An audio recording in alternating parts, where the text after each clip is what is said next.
And I rise up, I rise like the day. I rise up, I rise unafraid. I rise up, and I do it 1,000 times again. And I rise up, I like the...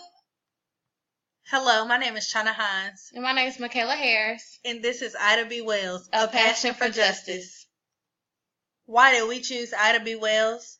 Ida was a journalist, a civil rights and a women's activist. She devoted the years of her life to promote racial equality for her people. Many people didn't know, but on May 4th of 1884, which is before Rosa Parks, Ida refused to give up her seat on a train to a white person. We believe that she was a woman who cared for her people and she handled her business. She took the things in the matters of her own hands. Who was Ida B. Wells? Ida Bell Wells was born July 16, 1862 in Holly Springs, Mississippi. Her parents were James and Lizzie Wells. 6 months after she was born, her family was declared free due to the Emancipation Proclamation. Ida soon became the oldest of 8 siblings, and as she got older, Ida B. Wells became an African-American journalist, abolitionist, and feminist. Ida had many important works. In 1896, Ida decided to form the National Association of Colored Women, which is known as the NACW. The NACW emerged amongst black women to strengthen and advocate each other while promoting equality and justice for all. In the 1890s, she led an anti-lynching crusade. This crusade started because 3 black men Ida knew were taken and lynched. Mrs. Wells was the owner of the Memphis Free Speech and Highlight. She published Lynch Law in Georgia. Her works makes her remembered, and she fought for her people in every way that she could.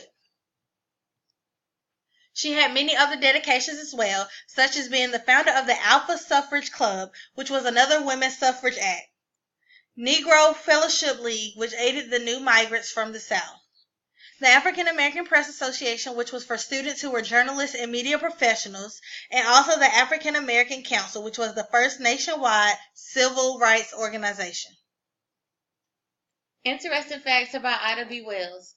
She was the first American woman to keep her last name after her marriage. Her parents were active in the Republican Party during Reconstruction. Her father helped start Shaw University, which is now called Rusk College. She had 4 children with her husband, Ferdinand Barnett. And although she was a founding member, she left the NAACP because she felt the organization lacked action-based initiatives. Both of her parents and a sibling died of yellow fever. When her parents died, she dropped out of school to help raise her siblings. She convinced a nearby school administrator that she was 18 and landed a job as a teacher. And on March 25, 1931, at the age of 68, Ida B. Wells died of kidney disease in Chicago, Illinois. Ida once said, "The way to right wrongs is to turn the light of truth upon them."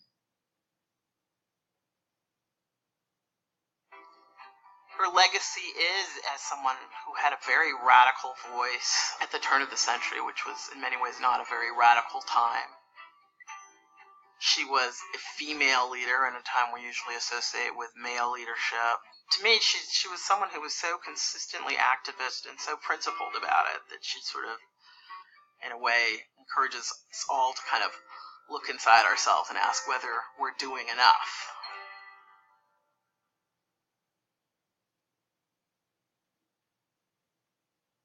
One